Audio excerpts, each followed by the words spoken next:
Hello and welcome back to my channel. I am Upasana Taneja. So this is 9th lecture. हम complex integration की series पढ़ रहे हैं जिसमें हम ऑलरेडी 8 लेक्चर डिस्कस कर चुके हैं, जहाँ पे हम कॉशीज थ्योरम क्या है, कॉशीज इंटीग्रल फॉर्मूला क्या है और वो हायर ऑर्डर डेरिवेटिव पे जो अप्लाई होता है, ये सब कुछ, इसकी क्या कंडीशन होती है कि एफ डोमेन क्लोज होना चाहिए और जो वो पॉइंट होना चाहिए जिसके ऊपर ये जो ए पॉइंट है वो डोमेन के अंदर होना चाहिए और F z is analytic in domain. F Z क्या होना चाहिए? एनालिटिक होना चाहिए डोमेन में। तो ये सब कुछ, ये सारी थ्योरम्स विद प्रूफ और कुछ एग्जाम्पल्स भी हम ऑलरेडी डिस्कस कर चुके हैं। जो लास्ट लेक्चर से 8th लेक्चर से हमने स्टार्ट किए थे एग्जाम्पल्स, जो हमने टोटल 20 एग्जाम्पल्स कॉम्प्लेक्स इंटीग्रेशन के स्टडी करने हैं। आज है ये एग्जाम्पल नंबर 3। 8 लेक्चर में हमने क्या किया था, 2 एग्जाम्पल्स ऑलरेडी डिस्कस किए थे।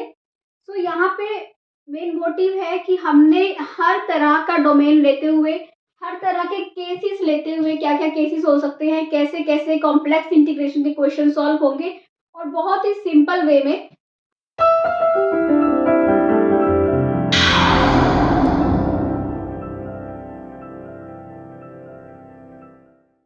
हमारा टारगेट है ये करने का। सो देखिए यहाँ पे क्या है, हमें एक क्वेश्चन दे रखा है, evaluate the integral I is equal to, क्या है ये, 1/z z² + 4 dz। आपको सबसे पहले डोमेन देखना है अपना। आपका डोमेन क्या है, ये है, एक सर्कल है, बना लेते हैं। इसका सेंटर है 0 और ये क्या है, डोमेन 1 है। ओके, तो ये जो है ये सर्कल ये ड्रॉ कर लीजिए, बन गया डोमेन। उसके बाद ये है आयोटा इमेजिनरी एक्सिस, ये है रियल एक्सिस। उसके बाद आपने ये देखना है कि किस किस पॉइंट पे जो हमारा जो फंक्शन है, अगर हम एफ जेड इसको कंसीडर करें, एफ जेड डी जेड, तो किस किस पॉइंट पे हमारा फंक्शन, जो ये हमारा क्वेश्चन दे रखा है, हमारा फंक्शन जो है वो एनालिटिक नहीं है। अगर हम ये पूरे को डिस्कस करेंगे F Z upon Z minus A को, ठीक है, क्योंकि अगर आप बात करते हो एफ जेड की, क्या होता है एफ जेड, है ना, F Z upon Z minus A की, जो आपका डोमेन होता था जिसके अंदर कोई भी पॉइंट ए कहीं भी हो सकता है, सपोज करो ये ए पॉइंट है, तो एफ जेड तो डोमेन में एनालिटिक है, पर F Z upon Z minus A वो डोमेन में एनालिटिक नहीं है, क्योंकि जो ए पॉइंट है उस पे एनालिटिक नहीं है और वो जो पॉइंट है वो डोमेन के अंदर ही है। ठीक है, देखो ये क्वेश्चन कैसा है, I is equal to 1/z z² + 4। अगर हम इस क्वेश्चन को देखें तो this function is not analytic, this function is not analytic at, किस पे एनालिटिक नहीं है, z इक्वल टू 0 पे and z equal to ±2 iota. z² + 4 को जब 0 डालोगे तो आपको 2 रूट्स मिलेंगे, कौन कौन से, 2 आयोटा -2 आयोटा। अब ये तीनों पॉइंट्स प्लॉट करो, 0 तो यही वाला पॉइंट है ना, एक ये पॉइंट हो गया। 2 आयोटा कहाँ पे आएगा, 2 आयोटा यहाँ कहीं आएगा, है ना, और -2 आयोटा वो यहाँ कहीं आएगा। तो हमारे पास ये 3 पॉइंट है। अब देखो ये जो 2 पॉइंट्स है, this one and this one, ये कहाँ है, डोमेन के बाहर है ना। तो इस टाइप के क्वेश्चन में हम कैसे करते हैं, देखो अगर हम we can write it as, कैसे लिख सकते हैं, क्या मैं इसको ऐसे लिख सकती हूँ, देखो I is equal to C 1/z² + 4 upon z dz। क्या हम इसको ऐसे लिख सकते हैं?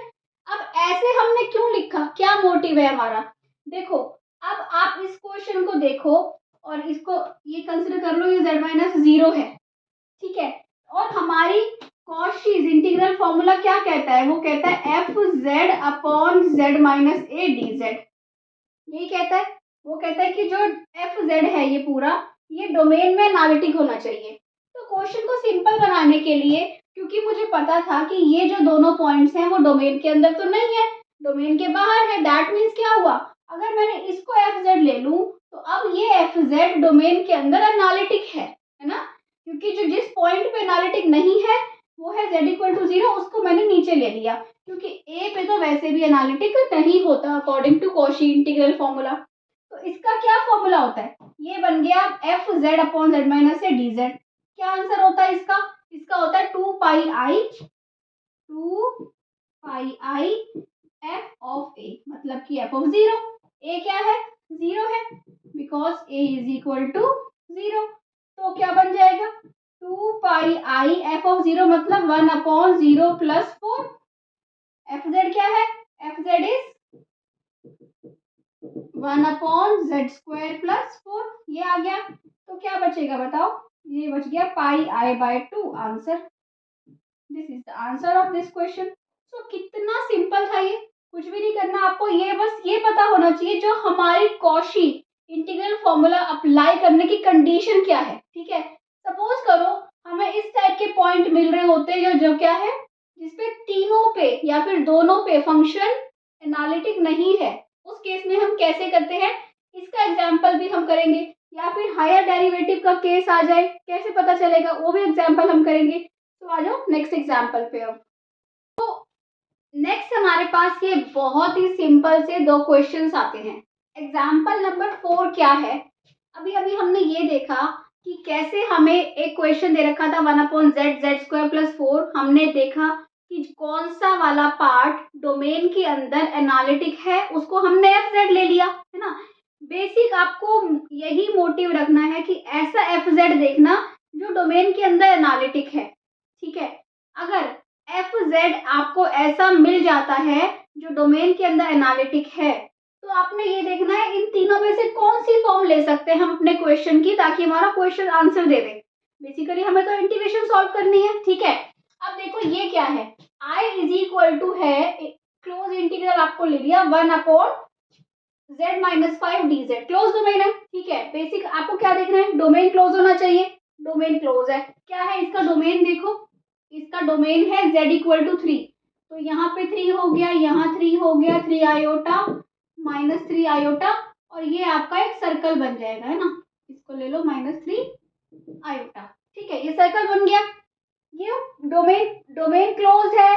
पॉइंट क्या है, अब आपका z इक्वल टू 5 जो है ये वाला पॉइंट है, ये डोमेन के अंदर तो नहीं है ना, नहीं है। अगर होता तो हम इसके अकॉर्डिंग चलते, F Z upon Z minus A के अकॉर्डिंग। सपोज करो ये जेड माइनस 2 होता अगर यहाँ पे, तो हम इसके अकॉर्डिंग चलते, एफ जेड को 1 ले लेते और ए को 2 ले लेते और 2 पाई आई एफ ए अप्लाई कर देते, है ना। पर अब देखो अब क्या है केस हमारा कि ये 5 है, अब 5 कहाँ पे लाई करता है, यहाँ पे कहीं पे यहाँ लाई करेगा। अब that is outside of domain, अगर ये डोमेन के आउटसाइड है इसका मतलब ये पूरा f z equal to 1 upon Z minus 5 is analytic inside given domain.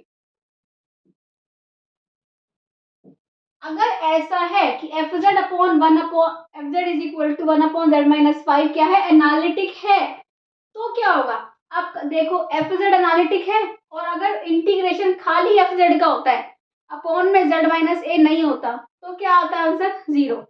तो अगर ये एफ जेड एनालिटिक है inside this domain, this implies integral of c 1 upon Z minus 5 d z, बताओ क्या होगा आंसर 0। ओके, तो बहुत सिंपल है, बहुत सिंपल।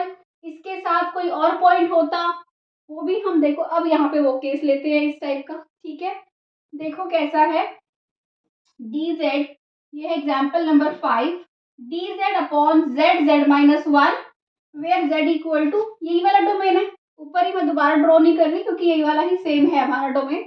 तो देखो कौन से दो पॉइंट्स हैं, 0 और 1, 0 यहाँ पे है, 1 यहाँ पे है। अब तो क्या हो गया, दोनों पॉइंट्स ही डोमेन के अंदर लाई कर रहे हैं, है ना, दोनों पॉइंट्स वो वाले। अभी हमने थर्ड एग्जाम्पल में ऐसा किया कि एक पॉइंट कर रहा था लाई, तो हमने बाकी दूसरे वाले को एफ जेड बना लिया। फोर्थ एग्जाम्पल किया कि एक ही पॉइंट था, वो कोई भी डोमेन के अंदर नहीं है, तो कैसे किया, है ना। अब क्या है कि 2 पॉइंट्स हैं या 3 पॉइंट्स हैं या 4 पॉइंट्स हैं और सारे क्या कर रहे हैं, डोमेन के अंदर लाई कर रहे हैं। तो ऐसे केसेस में हम क्या करते हैं, ये है हमारे पास, ठीक है, हमें पता है कौन कौन से पॉइंट है, डोमेन क्या है, डोमेन ड्रॉ कर लेंगे। पॉइंट्स क्या है, z equal to 0 and 1 both lie inside domain, दोनों क्या कर रहे हैं, डोमेन के अंदर लाई कर रहे हैं। तो ऐसे केस में क्या करते हैं, पार्शियल फ्रैक्शन करते हैं, इनको सेपरेट करते हैं, पार्शियल फ्रैक्शन करके इनको क्या करेंगे, सेपरेट करेंगे, ठीक है। क्या होगा, a z minus a plus b z, ये तो हमें आता ही है ना, एलसीएम लेके cancel out, 1 is equal to 1 किसके इक्वल हो जाएगा, माइनस ए के इक्वल हो जाएगा, है ना। और a प्लस बी कोफिशिएंट से 0, a आ गया -1, अगर a -1 है तो b क्या हो जाएगा, 1 हो जाएगा, है ना। तो a आ गया -1, b आ गया 1, इसको रब कर दें, ठीक है। तो ये क्वेश्चन की फॉर्म क्या बन गई, this implies i is equal to क्या है, c -1 upon z plus 1 upon z minus 1 dz, ठीक है।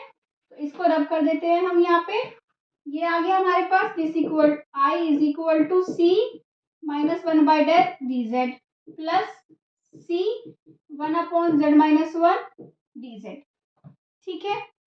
अब ये हो गया fz और ये हो गया, इसको कोई भी, इसको fz मान लो, इसको gz मान लो, कुछ भी मान लो, ठीक है। अब ये वाला जो पॉइंट है क्या, अब fz हो गया, fz इक्वल टू -1, अगर इस I1 को, इसको I1 मान लेते हैं, इसको I2 मान लेते हैं।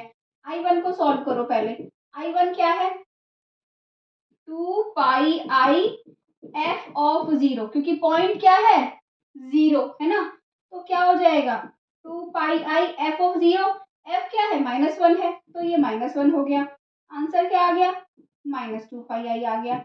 अब इसको सॉल्व करो, I2 को सॉल्व करोगे तो I2 का आंसर क्या आएगा, 2 पाई आई f ऑफ 1, क्योंकि यहाँ पे a क्या है, 1 है, पर fz क्या है यहाँ पे, इस केस में g मान लो इसको, क्योंकि है यहाँ पे लिख दोगे fz is equal to -1 gz equal to 1, ठीक है।